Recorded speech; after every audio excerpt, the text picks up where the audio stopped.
So we're rolling now. Doing the Vanaway thing, yes. So Dr. Rowling and Clinton Smith, we just want to thank you for bringing the samples up from Peru, the dengue samples. This is an important part of our contract with Defense Threat Reduction Agency. And so I know you've just delivered those samples to us today. And Scotland, do you want to just describe what's going to happen? Yes, so we are currently keeping the samples frozen at our -80. And when we pull those samples, we're going to do a blood extraction, trying to get the RNA out. Once we have our RNA, we are going to insert it into our cartridge. This cartridge is used on our ID boxes. We'll have a sample well, we'll include it in that. We have a detector, and then we'll use our slide that has our GeneCaptures on it. Right. It'll run over the slide, and then we'll be able to do the analysis to see exactly how high the fluorescence is for the dengue. Well, I think for me, I think it's incredible GeneCapture doing this stuff, because in the world of infectious diseases, the more sensitive and the more we can detect when it comes to dengue, we can save more lives and stuff. So this technology is unbelievable. I call it Star Trek type of stuff. And it's amazing when we can have patients that are really sick with dengue, and we can bring their biosamples here and then test it to help better further healthcare by their detection of their diseases and stuff. It makes mankind better. And what more can you say? State-of-the-art GeneCapture. You guys are doing it good and stuff, and I love the fact that we're going to be able to save a lot of people's lives around the world. And we're thrilled to be able to contribute and be a part of that as well.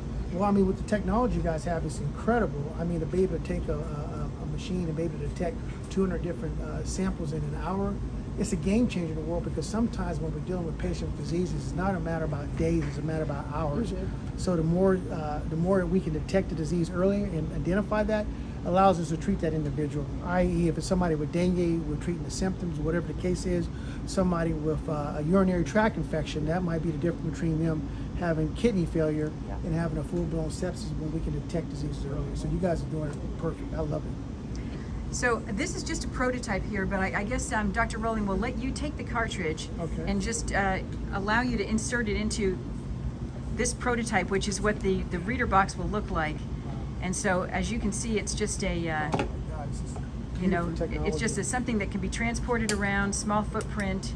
Well, I think when I got to see this 5 years ago, I think the most important thing is that the technology has allowed us to bring this thing down. And now with our situation in the world, with the possibility of going to war with China, and we're in the military, we're fighting in different environments. We're fighting in the jungles now, in Thailand and Vietnam, and our soldiers are going to be exposed to more diseases, from dengue, malaria, leptospirosis, tuberculosis, et cetera, et cetera, et cetera. So having a unit like this, that to me is portable, we can put this in a rucksack, our medics can carry that, and they can make real-time diagnosis in the field. That gives us, that provides great health care for the soldier, the fighting unit, to continue to do the mission. That's great. And now we're going to show you something that we're working on. Okay. So Scotland, I'll let you just take that little handheld device. This is a new approach that does include some amplification. What we've been talking about so far has no amplification, but we've been inspired by just emerging viruses, and we've been thinking, how could we bring technology to you when you're in the field, in the jungle, in Peru? So this little handheld unit, and you're just looking at a prototype here, but the card, that thing that looks like a credit card, that's where the sample would be put. And then we place that card inside the little reader, and there's a few steps, and somewhere between 30 and 60 minutes, and the answer will be revealed. Well, let me tell you something. For me, this is amazing. And the reason why it's amazing, guys, is because now you can take this and you can program that to the demographic, to the geographic area that you're working in. So maybe somebody's doing a mission in Africa, and we know that the top 5 diseases are this. Maybe we're doing a mission in the Costa Rica, Honduras, or in Peru jungles. We know that malaria, dengue, leptospirosis, tuberculosis cause these fevers. We have this type of sensitivity. This takes it to a whole different ball game in technology. I call it the Star Trek type of reality, i.e. this is be absolutely fantastic for anybody in the world. Somebody might be on their boat traveling the world. Maybe they're doing an expedition 26 days into Brazil. They can take this device and test themselves and see if they're catching disease, and they can catch it early. So to me, this is a game changer in the world of infectious diseases diagnostic technique. Well, I have to say, we really appreciate the first-hand feedback and observations that you bring, because on a day-to-day basis, we're working in a nice clean lab. We're working with people who are working in labs, so to be able to have the first-hand observations from you and Clinton from you is just very, very important to us. Well, the So, most important thing is building a team. Yeah. In a relationship, everybody has a dual role. Your guys' role is in the laboratory developing these techniques. Our job is to be in the field, in the hot zone, seeing these patients and bring that real life infectious disease to you guys, so you guys can develop better technology for diagnosis and stuff. And that works all the way around. But everybody is the sum of the team, which is fantastic. and Clinton, I know you see a lot of technology in the different labs that you're in. Any message for our team here at GeneCapture about what we're working on? The thing that really impressed me was the universality of it. You can use blood, you can use urine, you can use saliva, and then you're testing that against 200 or so diseases. I mean, it's just, and then it takes an hour. It's unbelievable, really.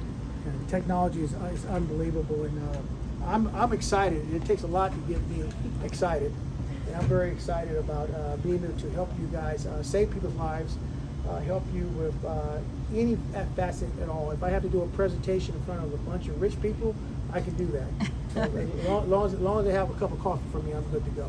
Thank you. Well, that is great. Philip, do you have a question? No, I would like to know more about the applications in the fields. What, as far as from an instrumentation standpoint, do you need? Power, reliability, and serviceability. How do those things affect what you're doing in that environment? I think that's a very good question. I think the most important thing is that if the system can be generated on batteries, we use a lot of batteries in the military, so we're always carrying batteries. That's probably very important, is having that energy source. And then the second thing is making sure that it can handle the moist environment, because in the jungles, as you know, and we work in this environment all the time, you're talking about 95, 100% humidity. The jungle, it rains every day, things get wet. You're going to get wet in the jungles, and so one of the things that be important is making sure that it can handle the moist environment, especially at nighttime when we shut everything down. And for some reason, it seems like you get more water, and you wake up, you're more wetter. And I don't know how that, but that's the way it is. So I think the durability of the machine is being able to be handled in the water.